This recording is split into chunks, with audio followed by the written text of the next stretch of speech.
Bonsoir à vous tous. Ce soir, nous vous proposons une enquête effrayante sur un des hommes les plus puissants au monde. Vladimir Poutine sera à coup sûr à nouveau nommé dans 10 jours président de la Russie pour un mandat de 6 ans.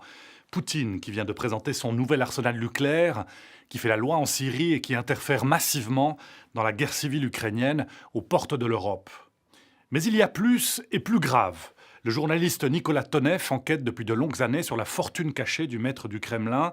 En 2014, juste avant les Jeux de Sotchi, temps présent, vous avez révélé, grâce au travail de ce journaliste, comment Poutine s'est enrichi dès le début de sa carrière politique comme maire adjoint de Saint-Pétersbourg. Le film que nous vous proposons ce soir va plus loin. Il met en lumière les connexions avec le crime organisé qui ont permis aux petits fonctionnaires de province de devenir milliardaires. Vous allez le voir, Vladimir Poutine aime porter à son bras des montres à près d'un demi-million de francs. Il possède plusieurs propriétés, un yacht et surtout du cash, beaucoup de cash. Sa déclaration de patrimoine est pourtant modeste, comme sa fiche de salaire de président de la Russie, 170 000 francs par année, 3 fois moins qu'en conseiller fédéral. Parmi ceux qui ont tenté de remonter la filière de la fortune de Poutine, certains l'ont payé de leur vie, d'autres ont dû fuir ou ont été sérieusement menacés. C'est aussi le cas de l'auteur de ce reportage. Regardez. Saint-Pétersbourg, 6 h du matin. Nous avons rendez-vous avec Andrei Zykov, un ancien policier. Cet homme, aujourd'hui retraité, a fait de la lutte anticorruption son cheval de bataille. Bonjour. Avec lui, nous partons à la recherche de ce qui serait la luxueuse demeure du président russe Vladimir Poutine. Nous roulons plein nord en direction de la frontière finlandaise. C'est ici, entre mer et forêt, sur une presqu'île isolée, que la villa se cacherait.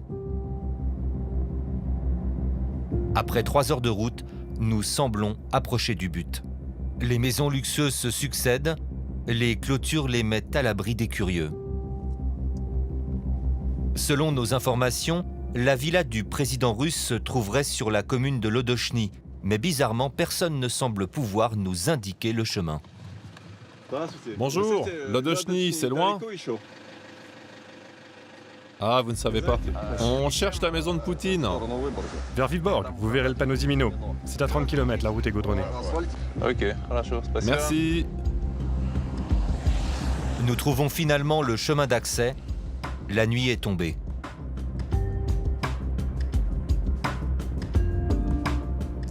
La route est bonne ici. Nous nous rapprochons. D'après ce qu'on voit, l'endroit est très beau. Assez pour qu'un président vienne y séjourner et s'y faire une base de repos. Regardez la clôture qu'ils ont installée alors qu'il n'y a rien autour. Tout est fermé. Voilà, ça doit être là. Impossible d'aller plus loin. Qu'est-ce qui se cache derrière cette barrière ? Ce vaste complexe résidentiel que l'opposition russe a réussi à filmer avec un drone. Une maison de 3000 mètres carrés, un héliport, une maison de 1500 mètres carrés pour les invités et au meilleur endroit, bien caché, la maison du maître des lieux. Les aménagements sont à la hauteur du standing présidentiel. Une vaste piscine intérieure, un salon luxueux avec billard et ce bureau dominé par le symbole du pouvoir en Russie, l'aigle à 2 têtes. Au total, plus de 48 hectares qui seraient désormais réservés à l'usage unique du maître de la Russie. Depuis son accession à la tête du Kremlin le 1er janvier 2000, Vladimir Poutine multiplie les signes extérieurs de richesse. Hurrah!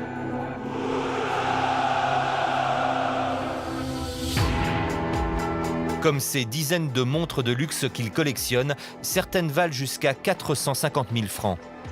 Mais il y aurait aussi ce yacht à plus de 30 millions ou encore ce gigantesque palais estimé à plus d'1 milliard de francs. Comment le président russe, qui gagne un peu moins de 200 000 francs par an et n'a fait carrière que dans la fonction publique russe, peut-il avoir un tel train de vie ? Il a passé les 17 dernières années de sa vie à accumuler une énorme masse d'argent. Pour moi, il possède 200 milliards de dollars. Comment aurait-il pu acquérir une telle fortune ? Quand vous regardez l'entourage de Poutine, ses amis de toujours, ils ont fait tellement d'argent. C'est impossible de gagner autant avec des investissements honnêtes. Impossible. Jusqu'où le président russe serait-il prêt à aller pour garder le pouvoir et protéger ses intérêts? Alexandre était trop bien informé et ce n'était pas bon pour Poutine. Il n'allait pas se taire. Poutine l'avait bien compris. Enquête au cœur du tsar système.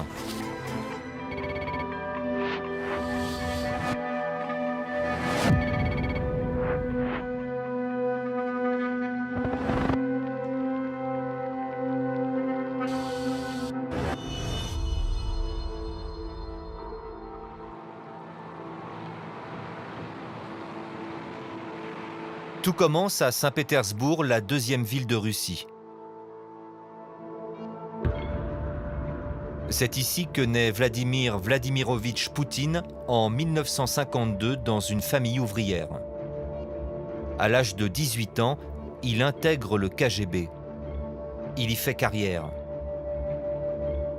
2 décennies plus tard, en 1991, le système soviétique s'effondre. Le maire de Saint-Pétersbourg lui propose alors de devenir son adjoint. Vladimir Poutine quitte le KGB et aurait alors immédiatement imposé sa façon de fonctionner, la corruption. Dans le sud de l'Allemagne, en Bavière, vit un homme qui aurait bien connu ce système, Franz Sedlmayr. Au début des années 90, il monte à Saint-Pétersbourg une société de sécurité qui forme la police locale et la fournit en équipement. Un contrat signé sous le patronage de Vladimir Poutine. Très vite, des policiers tentent de l'exproprier. Des types sont venus me voir 6 mois après le démarrage de l'entreprise. Ils ont dit qu'ils avaient des projets pour nous, comme par exemple changer les managers de la boîte. L'idée en fait, c'était de remplacer mes hommes par leurs hommes. J'ai répondu que tant que je serais le président de la compagnie, ce ne serait pas possible. On était partenaires, mais c'est moi le patron, qui décidait qui travaillait ou pas dans la boîte. Et comment expliquez-vous que la police essaie de vous exproprier? Notre compagnie marchait bien et ils espéraient mettre la main dessus. Franz Sedlmayr prend alors rendez-vous avec l'adjoint au maire de la ville, Vladimir Poutine. Je suis allé voir M. Poutine et sa réaction a été inattendue. Il m'a répondu que ce n'était pas son problème, ni celui de la ville. Il a dit qu'il ne voulait pas interférer dans une dispute entre des partenaires de business. J'ai dit « Ok, et pourquoi ça ?» Et il a clairement répondu qu'il avait assez de travail à faire pour protéger les intérêts du maire vis-à-vis de l'administration. J'ai alors compris que des relations de travail bien particulières existaient dans cette ville, pas aussi normales qu'ailleurs, disons-le comme ça. Vladimir Poutine aurait alors expliqué au jeune entrepreneur Franz Sedlmayr le prix à payer pour rester propriétaire de sa société.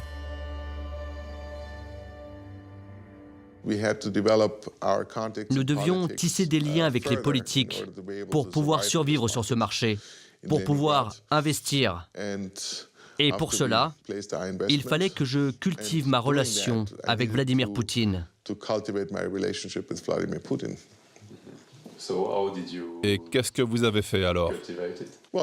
Eh bien, je lui dis que nous n'étions pas les ennemis de la ville, que nous étions amis et que nous étions prêts à contribuer au budget de la ville. C'est ce que nous avons fait. Nous avons décidé que nous devions sponsoriser une équipe pour les Goodwill Games.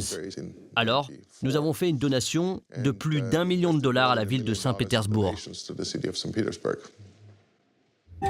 Malgré sa bonne volonté, Franz Sedlmayr a finalement été exproprié et a dû quitter la Russie. Depuis, il est en procès avec l'État russe pour se faire indemniser. Vladimir Poutine, lui, n'aurait pas seulement forcé les entreprises à donner de l'argent. Le système de corruption qu'il aurait mis en place à Saint-Pétersbourg se serait également développé au détriment de la population. En 1991, Saint-Pétersbourg, toujours sous le choc de la chute du mur, meurt de faim. Vladimir Poutine est alors chargé d'approvisionner la ville en nourriture. Pour remplir les magasins, un système d'échange se met en place avec les pays étrangers. Des matières premières comme le pétrole ou le bois contre de la nourriture. Problème, les matières premières quittent le pays, mais la nourriture, elle, n'arrive pas. Andrei Korchagin est un ancien élu de Saint-Pétersbourg. Nous le rencontrons à Londres, où il a obtenu le statut de réfugié politique. En 1991, alertés par les dysfonctionnements, des députés d'opposition montent une commission d'enquête parlementaire et découvrent un système de fraude. Les matières premières ne sont pas échangées, mais vendues. Les députés cherchent à savoir à qui profite le crime. Ça, c'est une copie des informations rassemblées par la commission d'enquête parlementaire. Quand les députés locaux ont enquêté sur les machinations mises en place. Ce qu'il ressort des réponses apportées aux questions de la commission, c'est la mise en place d'un système de fraude et le fait que quelqu'un s'est enrichi considérablement en l'organisant. Les députés ont accusé Poutine de machinations illégales portant sur des centaines de millions de dollars. C'était des sommes énormes.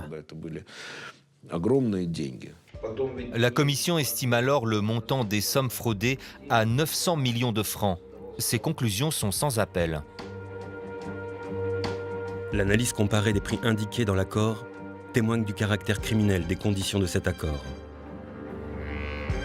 Vladimir Poutine refuse de présenter tout un ensemble de documents dans l'intention de cacher la vérité sur la situation des affaires.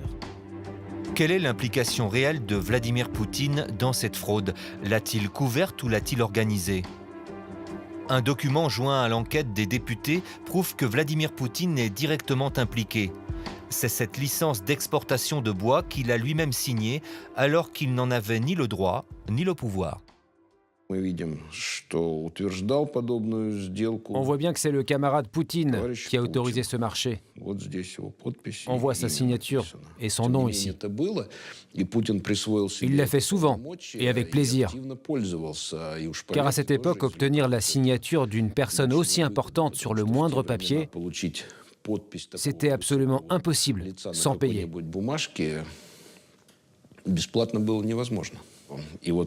Et dans ce genre de cas, il y avait toujours des enveloppes et même des valises pleines d'argent qui circulaient. Car pour ce type de service, il fallait payer en cash. L'enquête parlementaire est transmise à Moscou. L'administration accuse réception et demande officiellement que Vladimir Poutine soit écarté. Il doit être démis de ses fonctions et ne doit plus se voir confier de responsabilités publiques. Cette recommandation reste sans suite.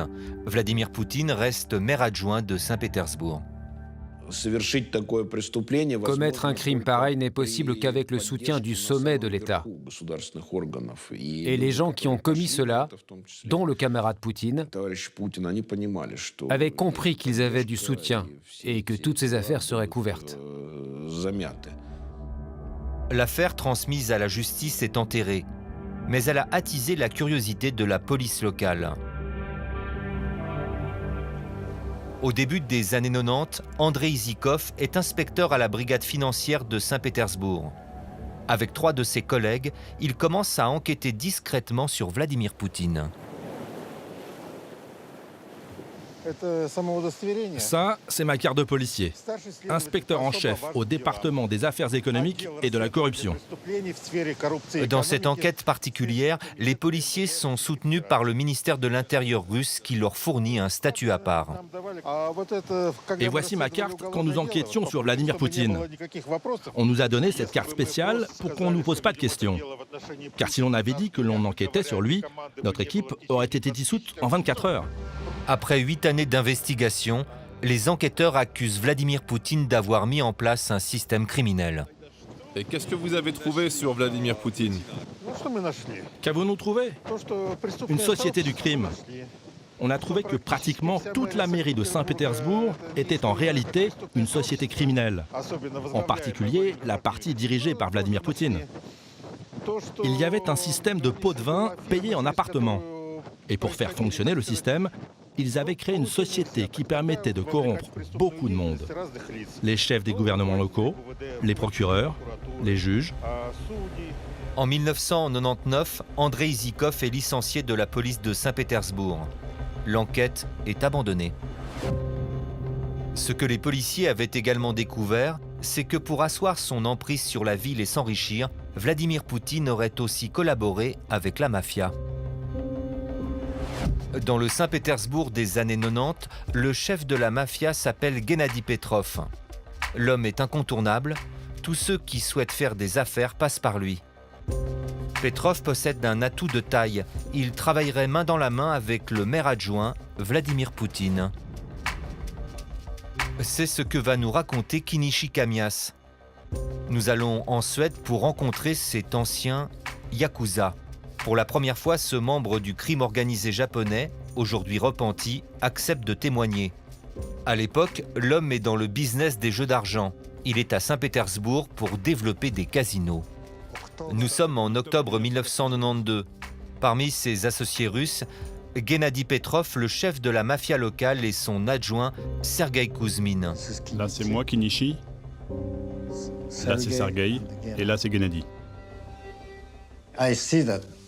J'ai tout de suite vu que ce n'étaient pas des gens normaux.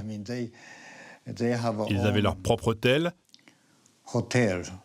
et des gardes du corps équipés comme des militaires, avec des mitraillettes pour se protéger. Ils venaient me chercher eux-mêmes à l'aéroport et parfois même avec un bus.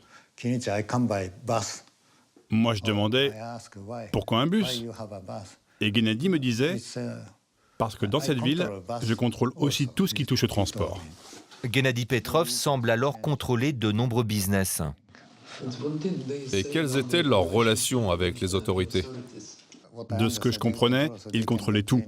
Il pouvait donc avoir toutes les autorisations. Le chef de la mafia aurait ainsi expliqué à Kinichi Kamias que le véritable maître du jeu serait en réalité le maire adjoint de la ville, Vladimir Poutine. C'est notamment lui qui autorise l'ouverture de casinos. Ils m'ont expliqué, enfin Gennady m'a dit, que les autorisations venaient de Poutine. J'étais surpris. Je me demandais pourquoi il contrôlait aussi les casinos. Peut-être qu'il voulait faire du business. Et Kinichi Kamias comprend qu'entre Vladimir Poutine et Gennady Petrov, il y aurait plus que des relations d'affaires. Ce que je comprends, ce qu'ils m'ont dit, c'est qu'ils sont amis. Donc ils étaient les amis de Poutine. Oui, c'est ce qu'il m'a dit. Nous sommes alors en 1992. Vladimir Poutine, ancien du KGB, protégé du maire, règne en maître sur Saint-Pétersbourg. En 1996, le président Boris Eltsine lui demande de le rejoindre à Moscou. Très vite, Vladimir Poutine devient un homme clé du Kremlin. Et 2 ans plus tard, il est nommé directeur du FSB, le nouveau nom du KGB.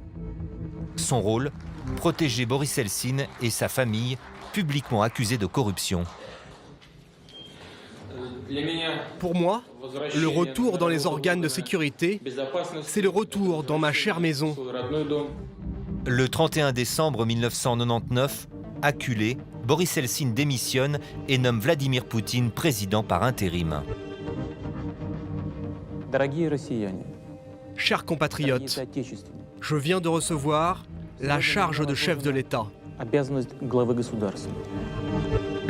Le jour même, le nouveau maître du Kremlin signe son premier décret, une immunité totale pour Boris Eltsine et sa famille. Le président quittant son poste ne peut faire l'objet d'une enquête administrative ou d'une enquête judiciaire. Il ne peut être ni retenu ni arrêté. Signé Vladimir Poutine. Le règne de Vladimir Vladimirovitch Poutine vient de commencer. En aurait-il profité pour entretenir ses relations et continuer à faire du business ?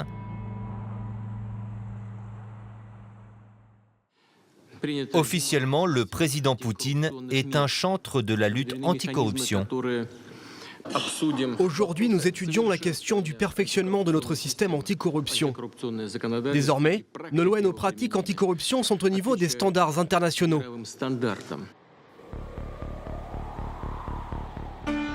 Mais à en croire Sergueï Kolesnikov, ce ne serait qu'une façade. En 2010, cet homme d'affaires russe a précipitamment dû quitter Moscou. J'ai appris grâce à des amis qu'un proche de Poutine avait décidé de mettre de la drogue dans ma voiture pour me faire envoyer en prison. Et qu'est-ce que vous avez décidé de faire alors à ce moment-là? Cela a été très simple.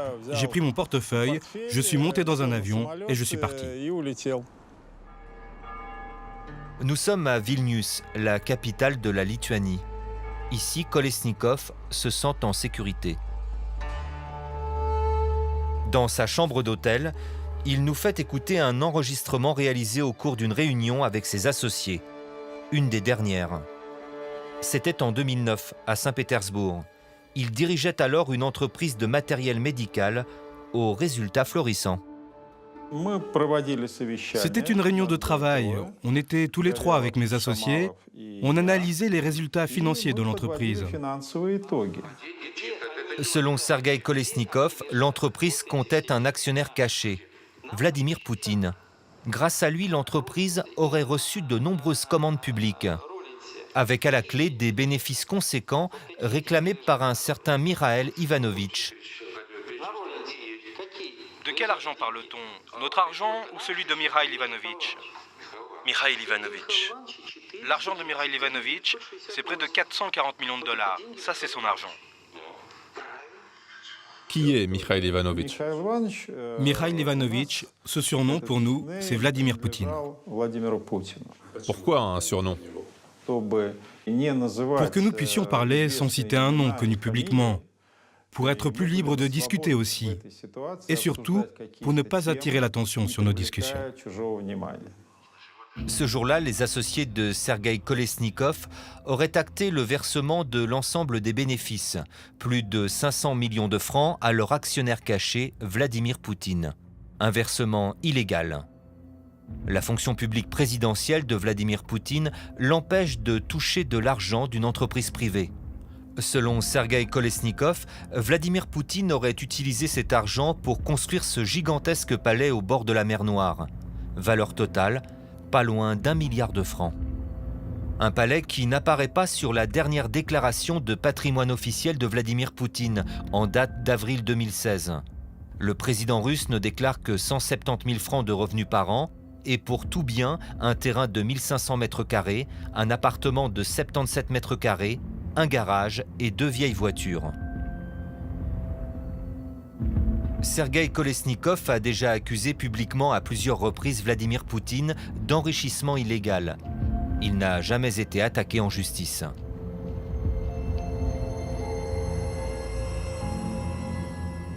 Vladimir Poutine, président, n'aurait donc pas coupé avec ses anciennes pratiques. Qu'en est-il de ses anciennes relations, particulièrement avec Gennady Petrov, le chef de la mafia de Saint-Pétersbourg? Le 14 juin 2008, Petrov et ses proches sont arrêtés en Espagne.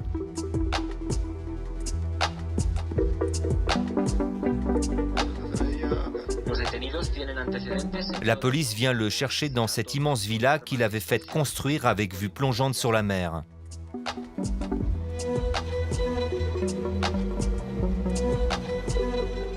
Pablo Munoz est journaliste d'investigation espagnol. Il a couvert cette arrestation.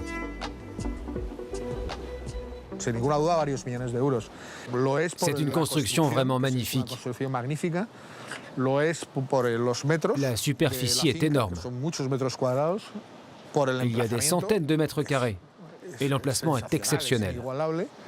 C'est la maison d'un seigneur, d'un numéro 1. Gennady Petrov faisait étalage de sa puissance.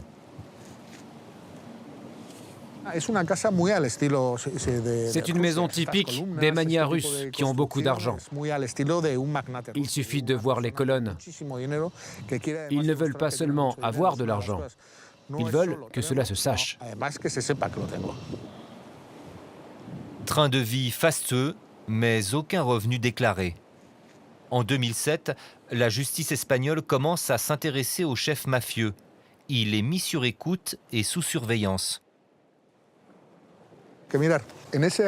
Regardez dans cet arbre. Les enquêteurs y avaient placé une petite maison pour les oiseaux. Dedans, en réalité, il y avait une caméra de surveillance qui enregistrait les allées et venues de Petrov et de sa famille. Les policiers ont surnommé la caméra le nid du coucou. Petrov n'a jamais su qu'il faisait l'objet d'une enquête. Parmi les procureurs à l'initiative de cette enquête, José Grinda. Dans les écoutes téléphoniques qu'il a ordonnées, il découvre stupéfait l'ampleur des liens entre la mafia russe et le gouvernement de Vladimir Poutine. Pour la première fois, il accepte d'en parler devant une caméra. Qu'est-ce qui vous a surpris au départ dans les écoutes ? Monsieur Petrov parle fréquemment avec certains hommes politiques et certains fonctionnaires. Il y a des conversations dans lesquelles ils évoquent les intérêts de Petrov en Russie. Et de notre point de vue, à nous, la justice espagnole, il parle sur un ton qui n'est pas un ton amical, mais plutôt un ton pour obtenir quelque chose, pour influencer ces personnalités publiques. C'est ce que l'on appelle du trafic d'influence. Un trafic d'influence qui a notamment lieu entre le chef de la mafia Gennady Petrov et Tolik, autrement dit Anatoly Serdyukov, le ministre de la Défense de Poutine.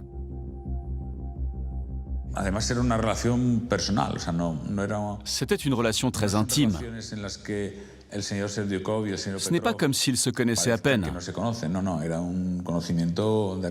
Ce dont nous sommes sûrs, c'est que Petrov entretenait une relation de supériorité hiérarchique vis-à-vis de Serdyukov. Enfin, peut-être pas hiérarchique, mais en tout cas de supériorité.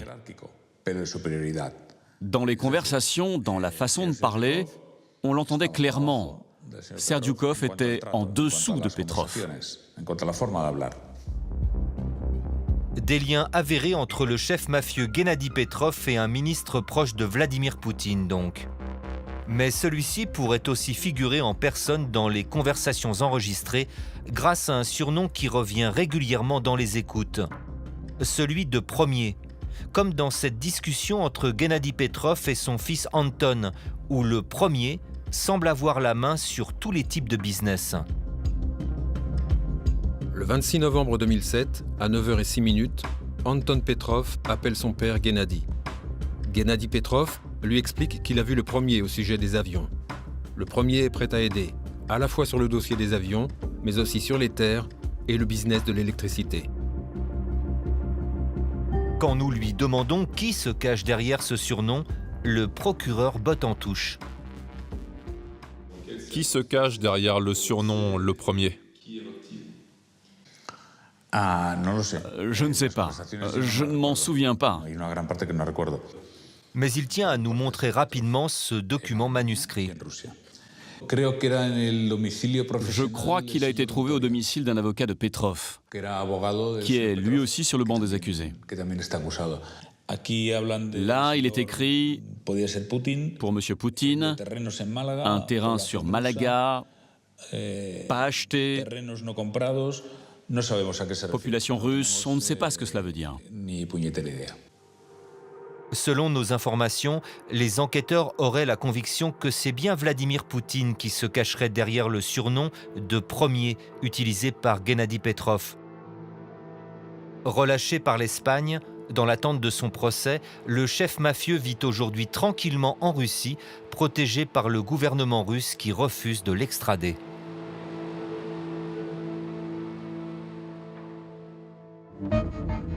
Ce trafic d'influence, d'autres en auraient été témoins au plus haut niveau. Roman Milov a été ministre adjoint de l'économie de Vladimir Poutine de 2000 à 2002. Selon lui, sous l'influence du maître du Kremlin, la Russie s'est transformée en kleptocratie.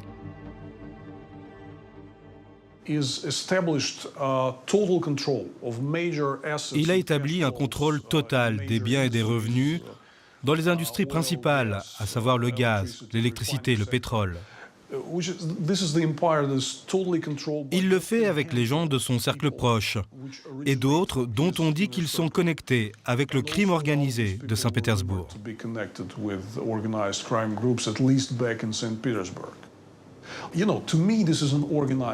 Pour moi, faire cela, c'est du crime organisé en soi, car c'est criminel pour des bureaucrates de pouvoir contrôler le cash flow. Les amis reçoivent tous les contrats d'État et les financements, et ils inventent même des projets spéciaux absolument inutiles. Peut-on dire que Poutine est le parrain? Absolument, il contrôle tout personnellement. Ainsi, depuis que Vladimir Poutine est au pouvoir, ses plus proches amis, surnommés la bande de Saint-Pétersbourg, ont été récompensés. Comme son conseiller juridique à la mairie de Saint-Pétersbourg, Dimitri Medvedev, devenu Premier ministre et même président de Russie pendant quelques années. Ou son secrétaire à la mairie, devenu patron de Rosneft, la plus grande entreprise pétrolière russe. Il y a aussi les frères Arkady et Boris Rothenberg, amis de judo de Saint-Pétersbourg, bénéficiaires de nombreuses commandes d'État et aujourd'hui multimilliardaires. Ce vieil ami, devenu président de Rossia, la banque de l'élite. Nikolai Chamalov, ancien collègue du KGB, en est lui devenu l'actionnaire principal. Quant à son fils, Kirill Chamalov, il a lui été promu plus jeune milliardaire de Russie en devenant miraculeusement actionnaire de la compagnie pétrolière russe Sibour, juste après son mariage avec Ekaterina, la fille aînée de Vladimir Poutine. Un gendre milliardaire qui servirait de prête-nom à Vladimir Poutine pour mettre à l'abri une partie de son patrimoine. Souvenez-vous, la demeure de luxe au bord du golfe de Finlande. Officiellement, le propriétaire du domaine, c'est Sibour, la compagnie de gaz détenue par Kirill Chamalov. Un gendre accommodant que l'on retrouverait derrière d'autres biens de luxe qui appartiendraient en réalité au président russe.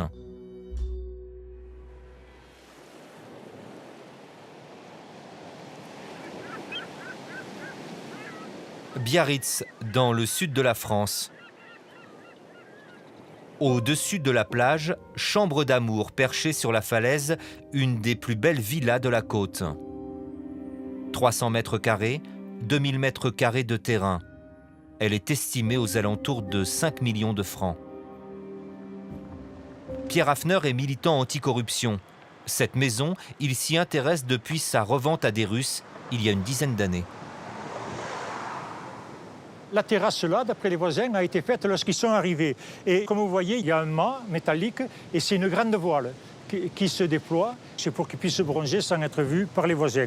Il y a les buissons, des arbres et ensuite les palmiers. Donc c'est les gens qui cherchent à se protéger. Un propriétaire qui se cache de la vue des voisins et qui dissimule son identité. Il n'y a pas de nom sur la boîte aux lettres et il n'y a pas de numéro. Également ici, il n'y a rien d'inscrit. Les volets sont fermés. La villa n'est pas habitée pour le moment. Pour découvrir l'identité du propriétaire, l'homme a mené son enquête. J'ai rencontré des artisans qui sont venus travailler ici. L'homme, il m'a dit, mais j'ai travaillé pour Poutine ici. Et il m'a dit, ils m'ont payé tout en liquide. Et vous ne trouverez rien sous le nom de Vladimir Poutine. Rien sous le nom de Vladimir Poutine. Mais sur les documents fournis par l'État français, le propriétaire de cette villa est Kirill Chamalov, le gendre du président russe.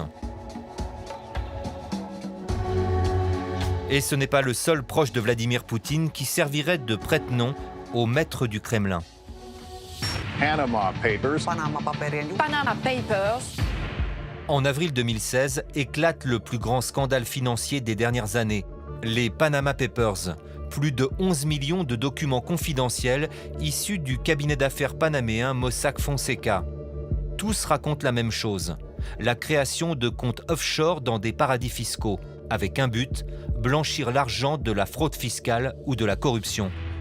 Au banc des accusés, Sergueï Roldugin, l'un des plus célèbres musiciens russes, mais aussi parrain de la seconde fille de Vladimir Poutine, et son meilleur ami depuis l'enfance. Sa signature figure sur des documents ayant permis de cacher plus de 2 milliards de dollars au Panama. S'agit-il de sa fortune personnelle ou aurait-il accepté de dissimuler l'argent de son ami d'enfance, Vladimir Poutine ?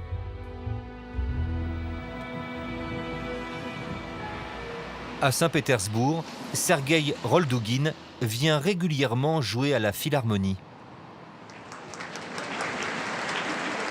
L'homme y est connu pour sa modestie.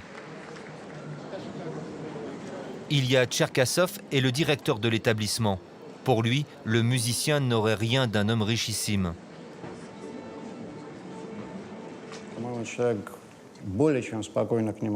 C'est un homme qui ne me semble pas intéressé par l'argent. C'est un homme, disons-le comme cela, qui ne se comporte et ne vit pas comme quelqu'un qui aurait 2 milliards de dollars. Quand il vient à la Philharmonie, il conduit lui-même sa voiture et me demande à l'avance par téléphone de lui réserver une place de parking si cela est possible. Un milliardaire se comporte autrement. En revanche, Ilya Tcherkassov a été le témoin direct de l'amitié qui lie Sergueï Roldouguine à Vladimir Poutine. Il était et reste un ami de Vladimir Vladimirovitch Poutine. Je les ai vus ensemble une fois, il y a 4 ans, à la Philharmonie, lors d'une cérémonie en l'honneur d'un musicien. Ils y étaient invités tous les deux. Je les ai vus, ils ont passé du temps ensemble lors de cette soirée. Et oui, on voyait bien que c'était des proches. Poutine aurait-il utilisé l'amitié qui le lie aux musiciens pour s'en servir de prête-nom et ainsi cacher sa fortune personnelle? Nous tentons de joindre Sergueï Roldouguine.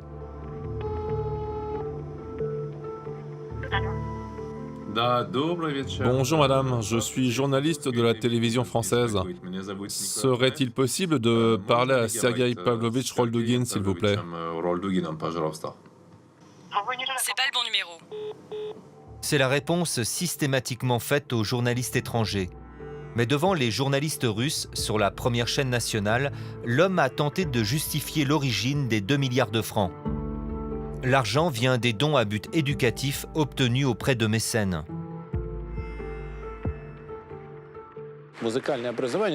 L'apprentissage de la musique est très cher et très individualisé. La prise en charge des musiciens coûte très cher. Alors je demande de l'argent à mes amis et je finis sans doute par les énerver à force de leur demander de participer financièrement à mes projets.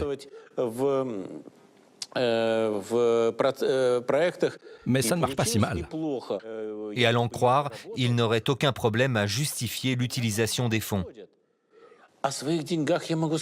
Les sommes qui sont à moi, je sais où ça va. Je peux montrer les instruments que j'achète.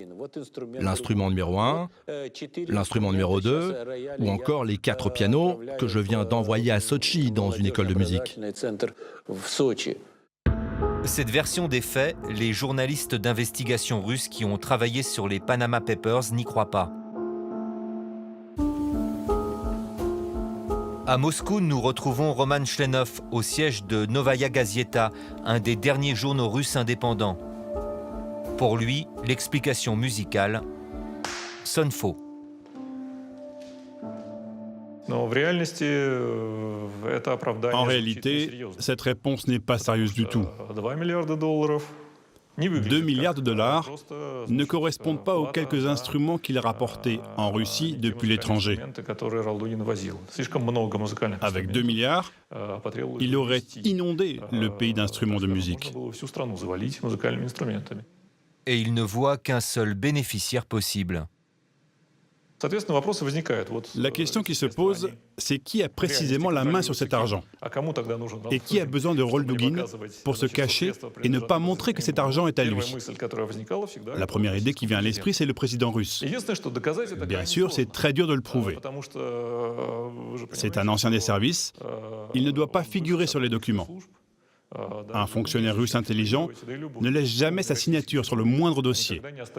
Pour ce genre de choses, il fait appel à une personne de confiance, un ami, un proche ou quelqu'un de la famille. Il reste tout de même une question. Dans quel but Poutine cherche-t-il à accumuler autant d'argent? Je ne sais pas pourquoi un homme voudrait contrôler toutes ses ressources financières. On ne sait pas à quoi c'est destiné au final, et on ne connaît pas non plus le rôle exact que joue son entourage dans l'utilisation de cet argent. Cette question, nous l'avons posée au maître du Kremlin comme une trentaine d'autres. Êtes-vous le bénéficiaire final de l'argent des Panama Papers? Avez-vous demandé à M. Roldugin de signer pour vous des documents? Quelle est la destination de l'argent? Sans réponse. Nous devons donc nous contenter de la version donnée par Vladimir Poutine sur la chaîne pro-gouvernementale Russia Today en avril 2016. Selon le président russe, Sergueï Roldugin est un homme honnête, tout comme lui. Plus il y aura de gens comme lui, mieux ce sera. Je suis fier d'être son ami. Ils ont inventé ce qu'ils appellent une information en disant « Il y a un ami du président russe qui est impliqué, donc cela doit avoir un rapport avec la corruption. » Mais quelle corruption? Il n'y a aucune corruption. Rien à cacher donc. Pourtant, depuis plusieurs années, dès qu'une personne s'apprête à montrer les preuves de la corruption de Vladimir Poutine, du gouvernement russe ou des oligarques, le Kremlin n'hésiterait pas à la menacer, voire la sacrifier. La menace de mort. Pourriez-vous vous asseoir? L'homme d'affaires britannique William Browder vit avec en permanence. Bonsoir à tous. Ce soir-là, à Londres, il organise une cérémonie d'hommage à Sergueï Magnitsky. Sergueï Magnitsky était mon avocat. Il a été tué car son crime était d'avoir démontré la corruption du système Poutine. Quand j'ai eu la nouvelle de sa mort, le 17 novembre 2009 au matin, j'ai eu le cœur brisé et cela a changé ma vie.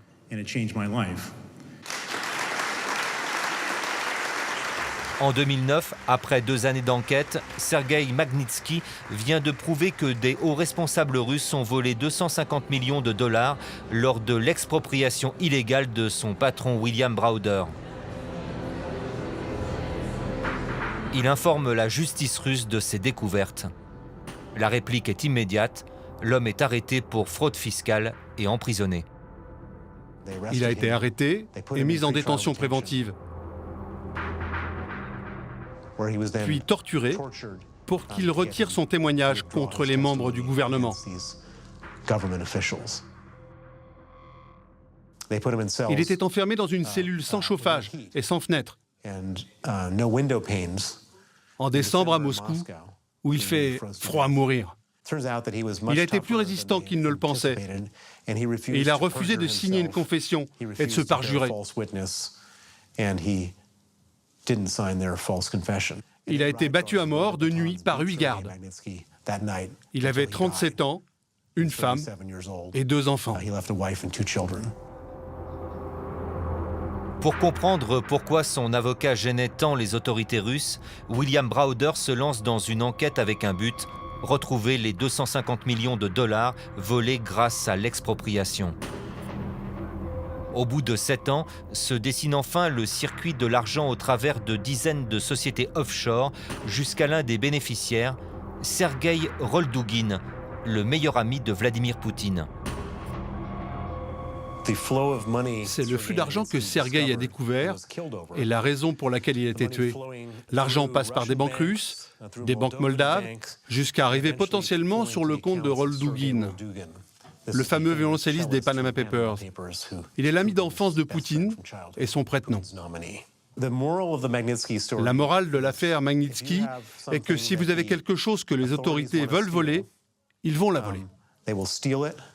Et plus cette chose a de valeur, plus ils mettront de moyens pour la voler. Et si vous faites quoi que ce soit pour leur barrer le chemin, alors rien ne les arrêtera. Ils iront jusqu'à vous tuer ou tuer vos employés, et en le faisant de la manière la plus sadique possible.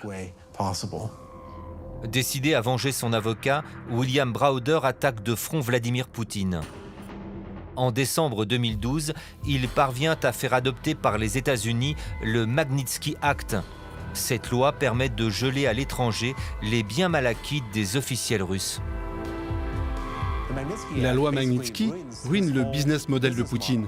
Il a travaillé dur pendant 17 ans pour voler en commettant des crimes. Et maintenant, avec l'argent bloqué à l'Ouest, cela n'en vaut plus le coup. Il est touché au cœur de ce qui est le plus important pour lui. Conséquence pour William Browder, il serait lui-même devenu l'ennemi numéro 1 du Kremlin. J'ai été menacé de mort et de kidnapping. De nombreuses enquêtes criminelles sont ouvertes contre moi en Russie.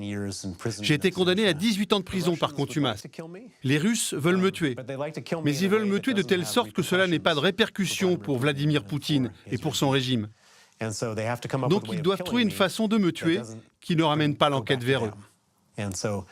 Et pour l'instant, ils n'ont pas trouvé. Ils y pensent, j'en suis sûr, ils en parlent, et moi, je dois les empêcher d'y arriver.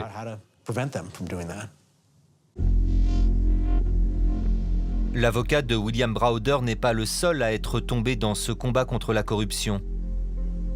En 2006, prise depuis cet hôpital londonien, une photo fait le tour du monde. Des cheveux tombés par poignées, une peau jaunie, Alexandre Litvinenko, ancien agent des services secrets russes, se meurt, rongé de l'intérieur. Sa femme, Marina, convainc le personnel soignant et la police anglaise qu'il faut rechercher les causes de cette maladie soudaine et inexpliquée. Quand Alexandre est arrivé à l'hôpital et que j'ai dit qu'il fallait vérifier si ce n'était pas un empoisonnement, les médecins me regardaient comme une folle. Ils ne comprenaient pas comment un homme pouvait arriver à l'hôpital victime d'un empoisonnement radioactif et que des gens aient pu vouloir le tuer. L'ancien agent du FSB enquêtait sur les liens entre le Kremlin de Poutine, le crime organisé et le blanchiment d'argent en Europe. Il en aurait même informé Vladimir Poutine, signant ainsi son arrêt de mort.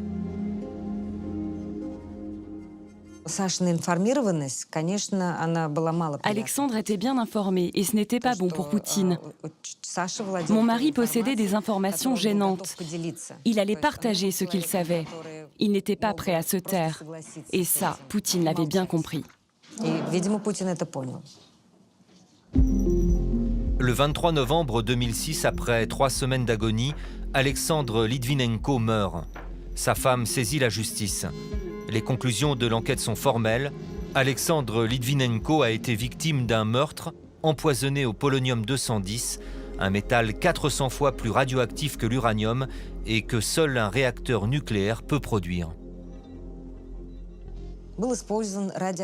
C'est du matériel radioactif qui a été utilisé et la quantité retrouvée est sans précédent. Cela veut dire que c'était un acte de terrorisme d'État. Qui a pu autoriser que du matériel radioactif soit transporté jusqu'à Londres et utilisé là? Qui a donné l'autorisation? C'est une partie importante de la question, savoir qui porte la responsabilité de cela et qui doit être puni. Pour Marina Litvinenko, l'identité des commanditaires ne fait aucun doute. Elle s'appuie sur l'enquête de Scotland Yard pour pointer du doigt Vladimir Poutine et le chef des services secrets, Nikolai Patrouchev. Dans l'enquête publique, quand on parle de Patrouchev ou de Poutine, il y a le terme « probablement ». C'est un terme juridique qui, en fait, dit que ce crime n'aurait pas pu arriver sans eux. Vladimir Poutine n'a jamais été accusé officiellement. Mais l'enquête est remontée jusqu'à 2 anciens membres des services secrets russes qui vivent aujourd'hui tranquillement en Russie, protégés par le pouvoir. Comme si le crime était une arme ordinaire du système.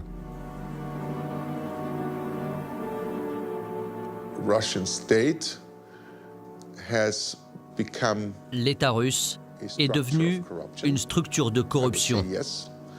Et pour se défendre contre ceux qui critiquent ou qui voudraient révéler cette corruption, ils ont ce qu'il faut pour les faire taire. Malheureusement, c'est une réalité aujourd'hui. Au cours de notre enquête, nous avons ressenti à plusieurs reprises ce climat de menace. comme cet appel d'un agent du FSB, les services secrets russes, tentant de nous dissuader de poursuivre nos investigations. Qu'est-ce que vous cherchez sur Poutine et Saint-Pétersbourg? Moi, je ne vois rien. Il n'y a pas de corruption. Pourquoi? Il y a beaucoup de choses. Franchement, c'est une honte de la part d'une Russe, une telle saleté. Je ne comprends pas ce que vous voulez publier. Une autre personne a également pris contact avec nous. Il s'agit de l'homme de main d'un industriel lié au Kremlin sur lequel nous avons enquêté. Il insiste pour nous rencontrer. Équipé d'une caméra cachée, nous lui donnons rendez-vous en public dans un café du centre de Moscou. Bonjour. Bonjour, vous êtes... Enchanté. On va faire comme ça, hein. Je ne vous cite pas, vous ne me citez pas, et ça reste entre nous. Je ne suis personne. Vous me comprenez? Nous commençons à l'interroger sur son travail. Pourquoi ça vous intéresse? Je comprends pas. Parce que nous sommes journalistes. Quel journaliste? Si vous étiez journaliste, vous écririez sur d'autres choses. Vous savez, ce que vous faites, c'est pas de l'enquête journalistique. J'aimerais bien savoir qui vous paie. Et d'où vous vient l'idée de cette enquête? Vous avez l'air si sympathique.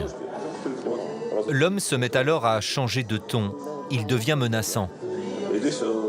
Même si ce n'est pas toujours agréable, il y a des moments où il faut savoir discuter. Parce que vous savez, c'est comme dans les films. Quand il y a une situation délicate, on tue, puis on oublie celui qui a tué. Et ensuite, celui qui a tué est lui-même tué. Et tout ça finit dans des situations très compliquées. Depuis notre rencontre, l'homme ne nous a jamais recontactés.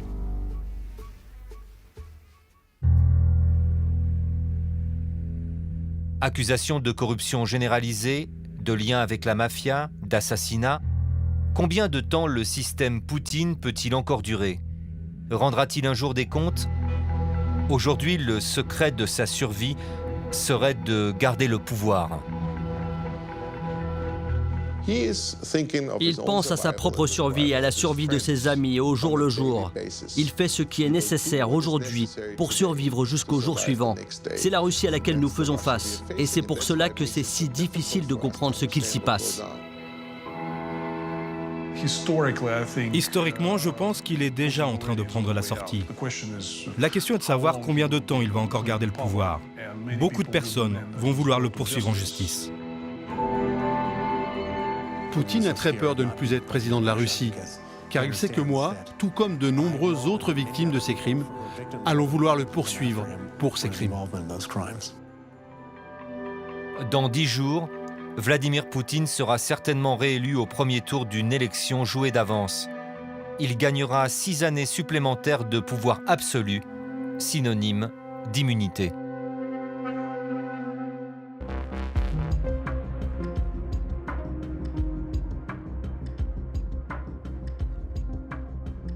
Vous aurez noté que Vladimir Poutine et ses services officiels ont été sollicités pour répondre aux questions que pose ce reportage.